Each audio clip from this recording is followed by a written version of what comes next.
Vivez la passion du football avec le Saint-Raphaël, créateur de réception. Ravat, rêver, réaliser.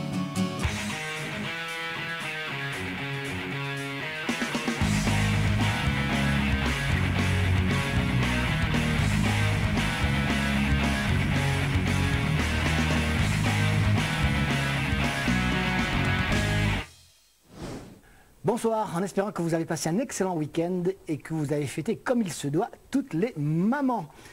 32e de finale de la Coupe de la Réunion au programme de cette émission. On va aussi parler du premier regroupement de la sélection de la Réunion de football, en tout cas en vue des Jeux des îles de l'océan Indien au début du mois d'août à l'île de la Réunion. Mais d'abord des rencontres de coupe dont on n'avait pas encore vu les images. On commence par exemple, Saint-Denis Football Club Cressonnière. Avantage sur le papier aux Dionysiens de par leur statut et leurs ambitions également cette saison. Mais cela a-t-il suffi pour qu'ils se qualifient pour ces 6e de finale de la Coupe de la Réunion? Eh bien voici la réponse. Stade de l'Est, Jean-Yves Voula, Saint-Denis Football Club Cressonnière. Yannick Ivoula à gauche, le coach de l'équipe de la Cressonnière, et à droite Patrick Brûlé, le coach du Saint-Denis Football Club, pour un match qui va être pratiquement à sens unique avec dès les premières minutes le premier but inscrit par les Dionysiens en jaune et vert. Anthony Mansart est à la conclusion de cette attaque, puis un deuxième but quelques minutes plus tard. Et c'est Farid Youssouf qui est à la réception cette fois de cette balle qui permet au Saint-Denis Football Club donc de se mettre définitivement à l'abri. L'écart est important évidemment, puis il y aura un troisième but, grand mécontentement vous le voyez de Yannick Ivoula qui ne s'attendait pas à des miracles peut-être, mais au moins à une belle réaction de ses joueurs, ce qui n'est pas le cas. Ils perdent tous les duels, tous les ballons comme encore celui-ci, et c'est finalement Emmanuel Deluise qui va être à la conclusion pour un 3-0 déjà. On fait un premier point avec le coach dionysien. Il n'y a pas de match facile, on s'est rendu le match facile en marquant assez rapidement et en étant assez sérieux. Bon, c'est le genre de match qu'il ne faut pas négliger. Et puis, bon, on a été sérieux, c'est bien. Vous avez profité, vous avez tourné un peu l'effectif ou pas? Ben oui, parce qu'à la mi-temps, on a fait rentrer 3 joueurs qui n'avaient pas beaucoup de temps de jeu. Et j'ai fait commencer derrière Bâtonnet à la place de Johan Guichard, qui avait besoin de souffler un peu. Donc, il n'avait pas joué encore. Donc, ça nous permet de remettre dans le coup un effectif de 16 ou 17 joueurs, c'est bien. En championnat, vous êtes dans ce que vous aviez prévu? Non, on est en dessous parce qu'on comptait être dans les 2 premiers à longueur de saison et pour l'instant on est 3e ex aequo, donc on n'est pas dans notre tableau de marche, on est un peu en dessous pour l'instant. C'est Anthony Mansart qui marque son 2e but personnel et le 4e de l'équipe dionysienne au retour des vestiaires, 4-0, puis 5-0 avec cette passe en retrait pour Emmanuel Deluise qui a inscrit lui aussi son doublé de la soirée. 5-0, l'addition n'est pas suffisamment lourde, un 6e but est inscrit au cours de cette seconde mi-temps à la suite de cette faute dans la surface de réparation et un penalty que siffle l'arbitre. Et c'est Ibrahim Zenoul qui était au départ de cette action qui va faire justice pour son équipe, 6-0. Mais attention, il y aura quand même un but, ils vont sauver l'honneur, les joueurs de Saint-André, les banlieusards de la Cressonnière, avec cette action qui va mener un penalty qui sera transformé par Mathias Waro à ce moment-là, 6-1. Évidemment, il n'y a plus de match, il n'y a plus de suspense. On écoute le coach Saint-André. Ben, ça fait 3 ans, mais il est avec le groupe en ce moment et c'est un travail de respect envers ses camarades sur le terrain. Mais pour l'instant, c'est la 3e année, moi il commence à fonctionner, le respect. Et là, nous fait déjà 8 journées, plus la coupe. Je pense qu'il manque encore 2-3 petits réglages, mais je pense que le championnat nous peut améliorer nous dans le championnat là, des 2. Là, nous sommes 3e avec un match en retard. Nous ne voulons pas viser ce titre, mais nous pouvons mettre l'équipe devant nous en difficulté. Parce que nous pensons que nous sommes un groupe, en ce moment, ils s'en sortent bien et il faut continuer à travailler. Et dans l'ultime minute du match, il y aura un 7e but dionysien, Farid Youssouf, pour son doublé lui aussi. Grosse faute du gardien évidemment, mais quelle importance à ce stade de la rencontre, 7-1, pas de problème pour le Saint-Denis Football Club qui se retrouve en 16e de finale de cette Coupe de la Réunion. Direction le stade Yuri Gagarin à la possession pour une opposition entre l'équipe de Grandbois qui effectue ce déplacement un peu périlleux sur le papier pour y rencontrer une équipe de l'AFC Saint-Laurent qui joue en 2e division régionale, alors que Grandbois, vous le savez peut-être, est un des animateurs en haut du classement de la 2e division régionale et peut-être même peut prétendre à un ticket pour jouer parmi l'élite la saison prochaine. Alors, est-ce qu'il y a eu une surprise ou pas dans cette rencontre Stade Yuri Gagarin, AFC Saint-Laurent précisément, petit poussé par rapport à l'équipe de Grandbois. On y va.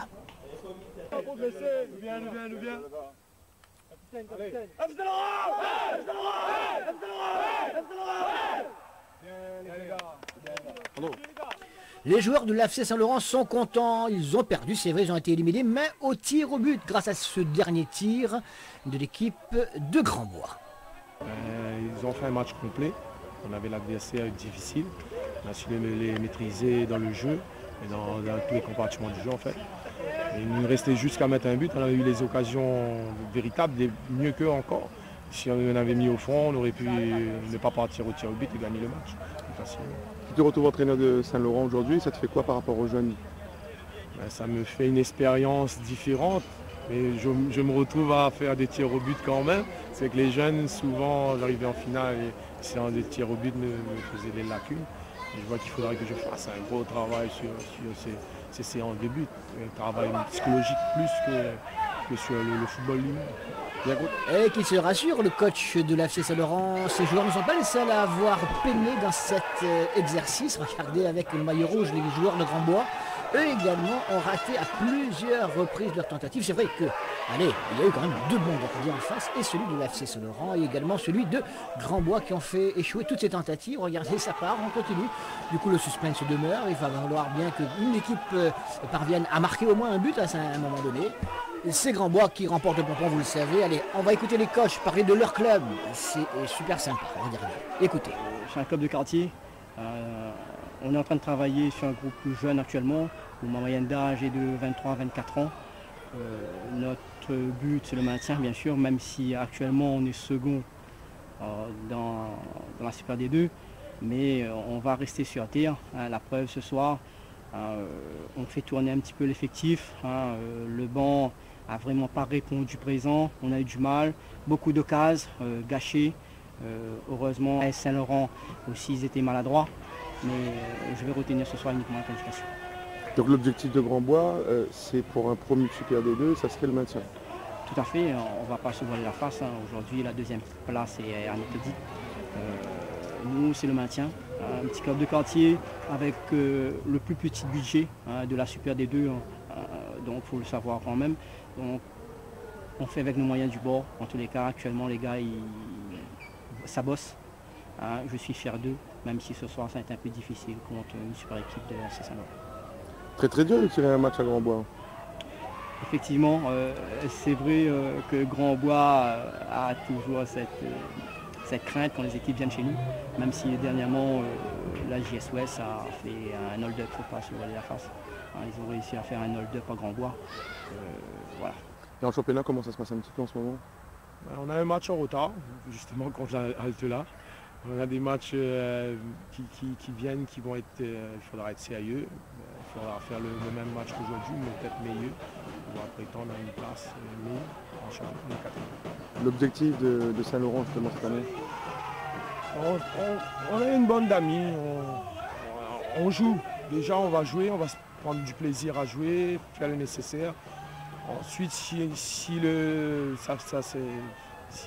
on nous permet d'être dans les bien classés et qu'on peut aller plus loin, on va pas faire la finition, on va essayer d'y aller.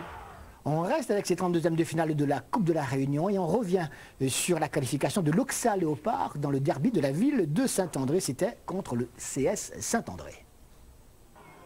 Et l'Oxa Léopard avec le maillot jaune n'a pas raté l'occasion de confirmer sa suprématie hiérarchique, on dira, sur la ville de Saint-André. On commence par découvrir un peu plus ce club de l'Oxa Léopard. Dans la structuration du club, l'Oxa Léopard, en fait, on est à combien de licenciés? 250 licenciés.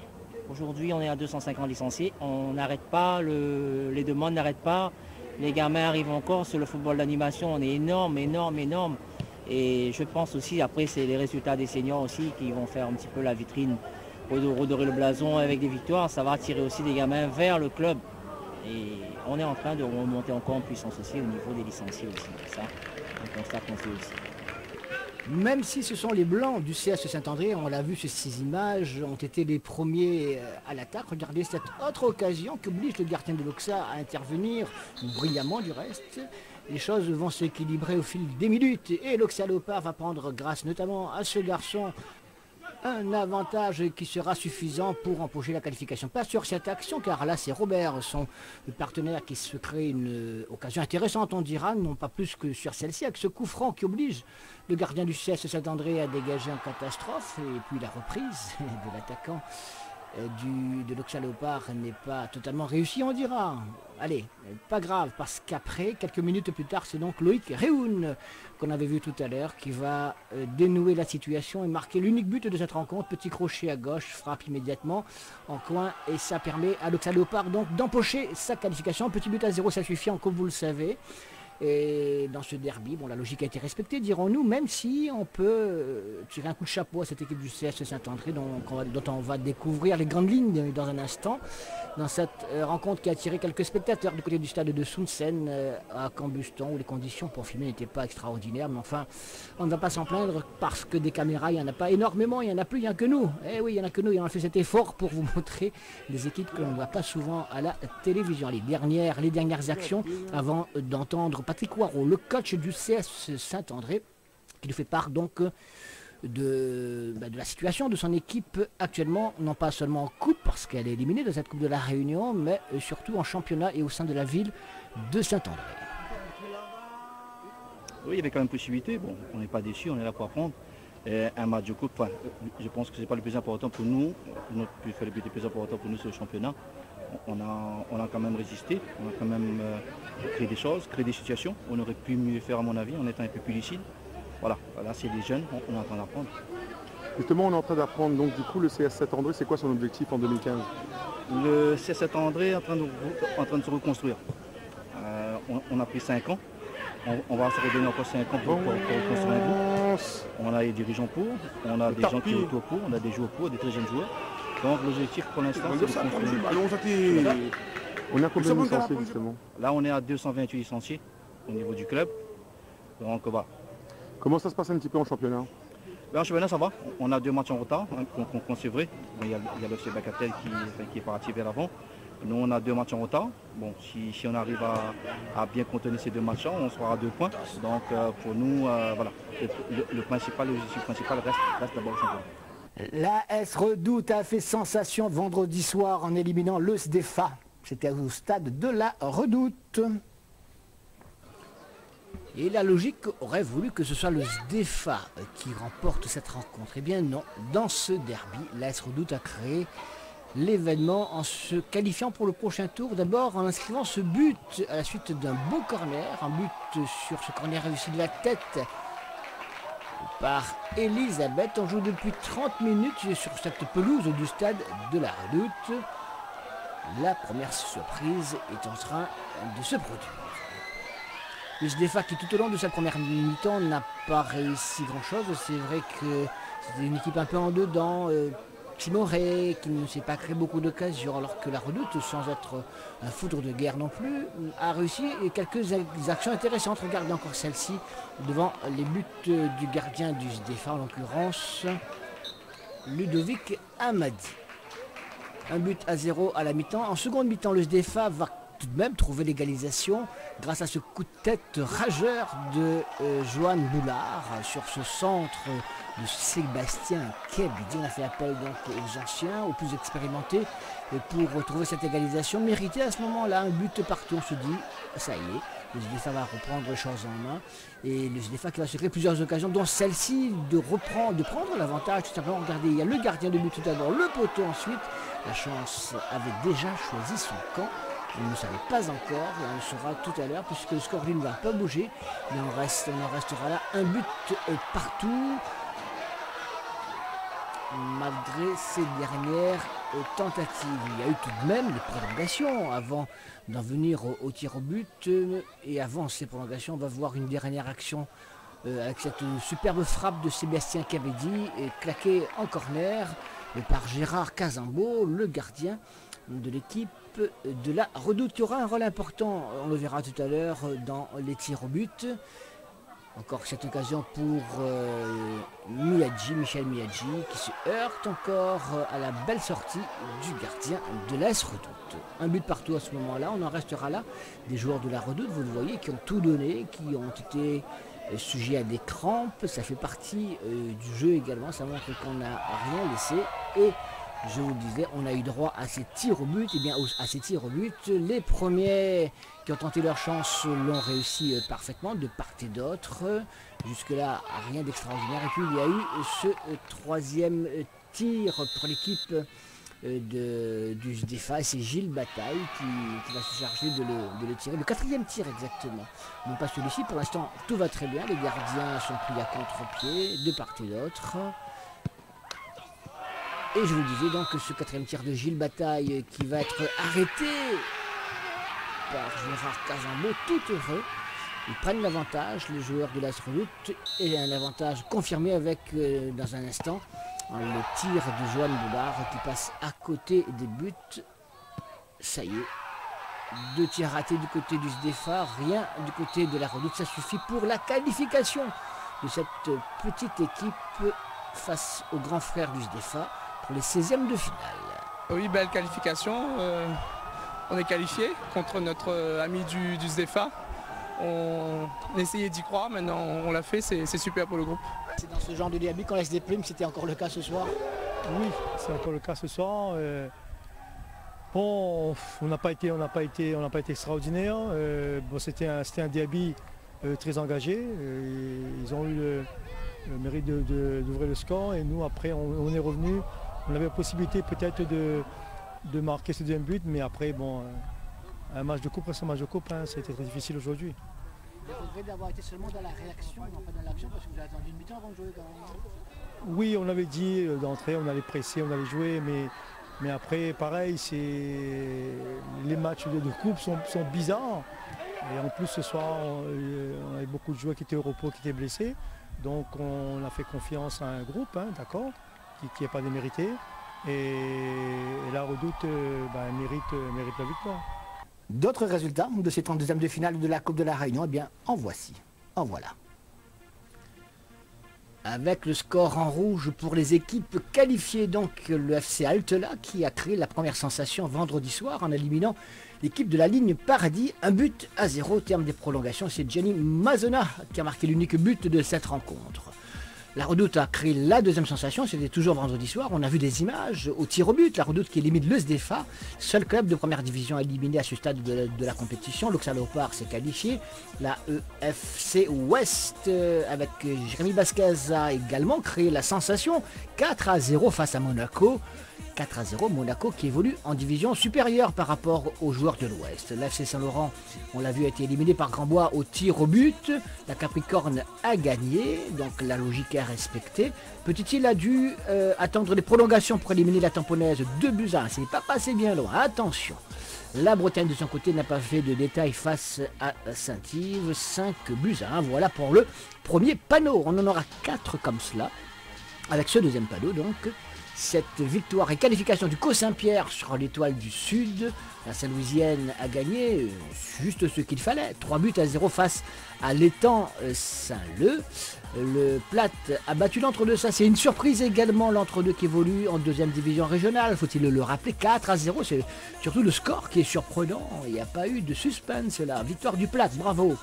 Et puis Silaos a gagné face à Bras-Creux, se qualifie. Bagatelle a éliminé Moufia. Les Avirons ont gagné facilement cette fois face à la Poudrière, 6-1.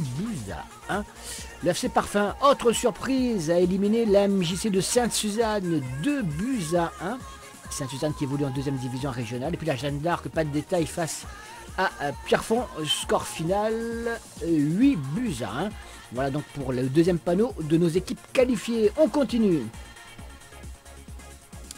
Victoire et qualification sans problème. On a vu les images du Saint-Denis Football Club face à la Cressonnière. Pareil pour Bras-Fusil, 6-0 face À la Rivière Sport, Piton-Saint-Leu gagne et élimine la ligne des bambous 2-1. Pareil pour les Marsouins qui éliminent le CS Saint-Gilles. Excelsior 4-0 face à Sainte-Rose. La Sainte-Marienne 3-0 face à la Ravine Blanche. Et puis Belle-Pierre qui élimine le JCV Saint-Pierre 3-1. 3 bassins a eu recours au tir au but pour éliminer le Red Star. Ce n'était pas simple. Et notre dernier tableau, le Tampon FC a battu Plateau Caillou 4-1. L'Éperon a éliminé Jean Petit 2-0. La JS Ouest n'a pas été surprise par Corbeil. Victoire des joueurs de l'Ouest de Saint-Paul 4-1. L'F Saint-Louis a éliminé Dynamo 4-1. La Saint-Pauloise, pas de détail face à la Charles de Foucault. Le petit voisin, le petit frère, pas de pitié, 7-0. Et puis un dernier résultat, là c'est une autre surprise, le FC Panonnet qui élimine l'équipe de Saint-Philippe sur le terrain même de Saint-Philippe, il fallait le faire. Et puis 2 matchs n'ont pu avoir lieu, USB étant salé à cause des intempéries. Et puis match reporté également, Saint-Pierroise, Racing Club de Saint-Pierre, le derby de la ville de Saint-Pierre à une autre date probablement. Voilà donc tous les qualifiés de ces 32e de finale de la Coupe de la Réunion. On a été relativement complet. Merci les amis. On va parler maintenant de la sélection de la Réunion qui a enfin, direz-vous, débuté sa préparation pour les Jeux des îles de l'océan Indien. Quelques explications sont donc nécessaires et c'est Jacques Lopez, le DTR, le directeur technique régional, qui nous les livre. La DTR, la direction technique régionale cette fois, donc, dont il s'occupe, est à l'initiative de ces regroupements car tout semblait très figé ces derniers mois. Ne cherchez pas Jean-Pierre Bade ou son adjoint Fred Bachelier. Ce soir-là, ils n'étaient pas là, mais ont partagé ce choix de l'intérim. Les relations passées ou à venir avec le patron de la Ligue laissent place à la prudence et au wait and see cher aux anglophones. Sauf que la sélection de la Réunion sur le terrain ne pouvait plus attendre. C'est la DTR qui a secoué le cocotier à 2 mois du rendez-vous des Jeux. Alors aussi tardivement, je pense que c'est lié à la configuration actuelle, aux circonstances que traverse un petit peu la Ligue. Donc c'est vrai qu'il n'y a pas eu de regroupement cette année. Donc il y a eu, on va dire, une attente un petit peu des uns et des autres pour savoir ce qui allait se passer, pour voir qui allait être le futur responsable de la Ligue. Et je pense que là, on a atteint un petit peu le seuil limite, puisqu'on n'a toujours pas de nouvelles. À l'heure où on parle. Donc je pense que la direction technique régionale se devait aussi un petit peu de réagir et donc de proposer en tout cas une action et au moins d'arriver à ce que les joueurs se projettent sur ces Jeux des îles. Donc aujourd'hui ce qu'on essaye d'effectuer c'est un intérim pour que justement les joueurs reprennent un petit peu ce plaisir, l'habitude de se retrouver, le plaisir de se retrouver ensemble, de travailler ensemble, et puis au moins que cet objectif-là soit partagé par ces présélectionnés, puisque on est sur une présélection, donc il y aura un autre regroupement demain, et on fera un dernier regroupement lundi. Donc je pense que voilà, cette semaine, les 2 semaines qui viennent, on va dire, servent à relancer un petit peu la dynamique et la projection vers ce Jeu des îles. C'est le groupe de 26 joueurs déjà établi par Jean-Pierre Bade et Fred Bachelier il y a quelques mois qui a été convoqué. Première impression excellente. Jeunes et anciens forment déjà un groupe cohérent et porteur d'espoir. Premier Jeu des îles, une sélection, content de retrouver ce groupe, j'imagine. Oui, c'est une fierté de représenter surtout la Réunion et surtout avec les joueurs de haut niveau qu'il y a à la Réunion, c'est une grande fierté. Tu sens l'envie d'attaquer cette compétition qui arrive dans les meilleures conditions, une bonne ambiance, tout le monde est content de se retrouver. Oui, il y a une très bonne ambiance, ça va pour une première sélection, on rigole bien ensemble et voilà, on verra par la suite comment ça va se passer. En travaillant. C'est Elian Gallard qui dirige la séance sur les sélections de jeunes où il a montré ses compétences. Il a occupé cette fois l'espace senior avec le même enthousiasme. Ah oui, c'est très différent, la qualité n'est pas pareille. La séance a été préparée et ils ont bonifié, et donc après on est obligé de s'adapter et puis d'améliorer encore plus, parce que là le niveau il est quand même intéressant. C'est une bonne ambiance. Oui, on leur a dit de toute façon, donc là, premier entraînement, prise de contact, le plaisir, mais tout en étant sérieux dans le travail, et là à la fin on a vu quoi, donc même à l'entraînement ils veulent gagner, c'est intéressant pour la suite. C'est donc un intérim d'1 semaine pour la DTR, mais que se passera-t-il ensuite? Le compte à rebours n'attend pas. Jean-Pierre Bade reprendra-t-il la sélection ou quelqu'un d'autre? Pour l'instant, donc il n'y a pas de réponse ferme et définitive. Donc c'est pour ça que nous on a On a pensé, avec sa collaboration d'ailleurs, faire au moins un petit intérim. Après, voilà, chacun va se positionner et on espère que voilà, la balance va pencher du bon côté. Donc après, je pense que là aussi, certainement qu'il y aura des prises de position assez rapidement. Chose rassurante, les joueurs présents à cette présélection, on les connaît tous. On connaît leur qualité, leur complémentarité et maintenant leur motivation. Peu affectés par ces problèmes d'intendance, ils sont déjà prêts ou presque, sinon le doyen William Mounoussami saura leur montrer le chemin. Depuis 2003 enseignant, et ça fait 3 déjà, 4e participation. Petit à petit, là c'est le premier regroupement, là c'est la reprise, c'est plus de contact. Après on va suivre le coach par la suite. Qu'est-ce qui explique que quand tu fais toujours confiance, toi? À quel âge d'ailleurs? À 34 ans, CAE, c'est le CAE. CAE, et puis la volonté est toujours d'être le meilleur et continuer dans ce sport qui est super. Le groupe dit bien, non? Oui, le groupe dit bien. Ouais. On va voir. On va bien se préparer. Après, par la suite, on va fixer les objectifs, mais la médaille d'or, c'est pas mal. On a le sentiment, je pense qu'ils attendaient tous un petit peu ça. Donc là, ce soir, c'est un peu réjouissant, gratifiant de les voir comme ça exprimer ce bonheur de se retrouver. Donc je pense que dans un premier temps, on ne va pas parler de grand sérieux, même si les choses se font toujours d'une manière professionnelle. Mais bon, je pense que l'objectif de ces 2-3 regroupements, c'est qu'ils se sentent bien ensemble, qu'ils se construisent, on va dire, au moins cet objectif ensemble. Et après, on va dire le reste qui est très important, se décidera un tout petit peu plus tard.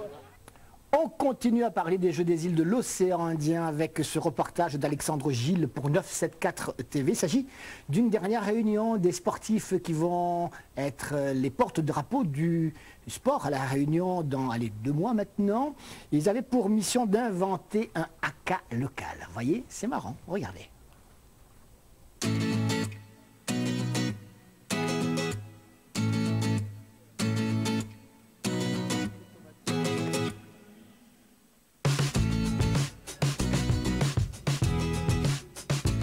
Aujourd'hui, c'est le 2e regroupement du Club Réunion. Et on est là pour créer une cohésion au niveau du Club Réunion. Parce que le Club Réunion, ce sont des athlètes qui ne se connaissent pas. Ils se connaissent dans leur discipline, mais ils ne se connaissent pas entre disciplines. Donc créer une cohésion, qu'ils rencontrent l'équipe responsable du Club Réunion, qu'on fasse connaissance et qu'on passe quelques heures ensemble pour créer un peu ce début de Club Réunion. On va voir comment la sauce prend pour la création du haka. On va créer un haka. Est-ce que ça va garder le nom haka? Je n'en sais rien. Peut-être qu'on changera de nom, trouver un nom créole à la place, pourquoi pas. Mais créer quelque chose qui sera le cri de guerre du Club Réunion. Il faudra faire une sélection parce que le but ultime, c'est d'arriver au haka du Club de la Réunion.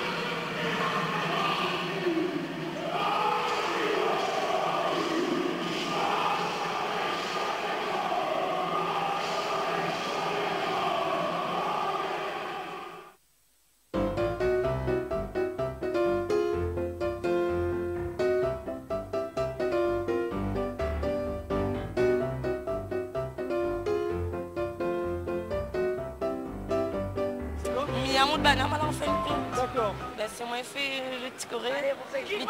C'est où la chorégraphe alors? Patron. Oui, c'est moi la chorégraphe. C'est une manière de se mélanger entre nous déjà et d'avoir premier contact avec les autres athlètes tout simplement. C'est difficile. Parce qu'il faut attendre d'avoir les paroles déjà et il faut que la chorégraphie corresponde aux paroles. Et puis il faut que ce soit assez intimidant et tout. Et c'est assez compliqué parce qu'on n'est pas tous d'accord, il faut qu'on se mette d'accord, des choses comme ça. C'est faire connaissance avec les gens qu'on ne connaît pas, que les gens d'Aldi viennent voir. On est juste dans l'apprentissage, c'est un peu difficile pour nous, mais sinon tout va bien. Les autres groupes, ils dansent déjà Ouais, nous on déjà, dire 3 mots, c'est déjà... C'est quoi votre discipline? La voile.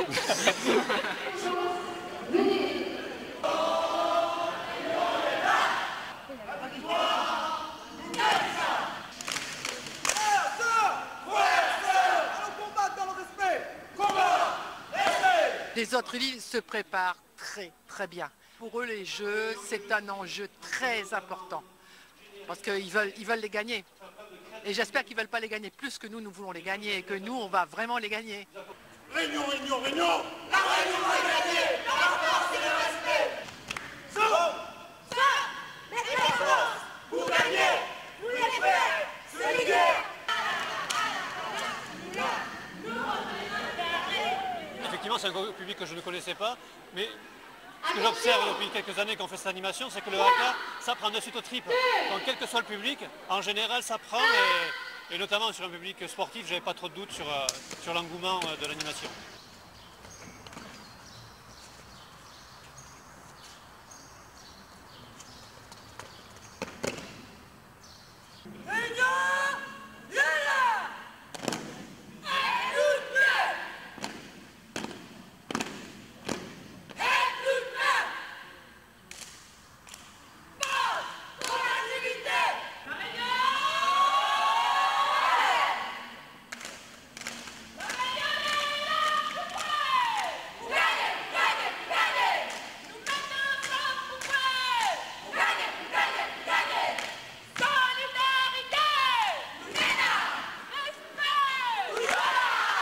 On est là vraiment, on est motivé, que le haka représente vraiment notre motivation et vraiment le combat qu'on veut mener pour ces Jeux des îles et la victoire.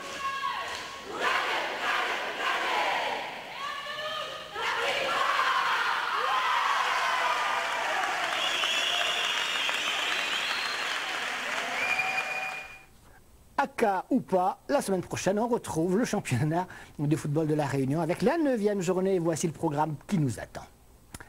Bras-Fusil, Jeanne d'Arc, Saint-Pauloise USB, Saint-Louisienne Capricorne, SDEFA Petite-Île, Saint-Pierroise Marsouin et Excelsior Sainte-Marienne, tout simplement.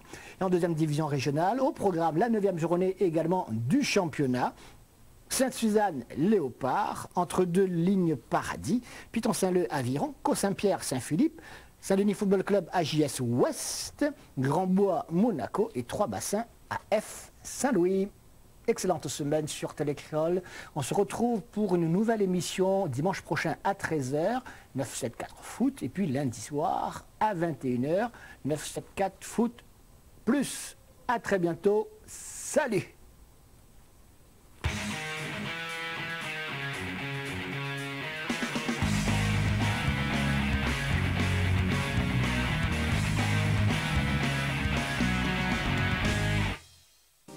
Vivez la passion du football avec le Saint-Raphaël, créateur de réception.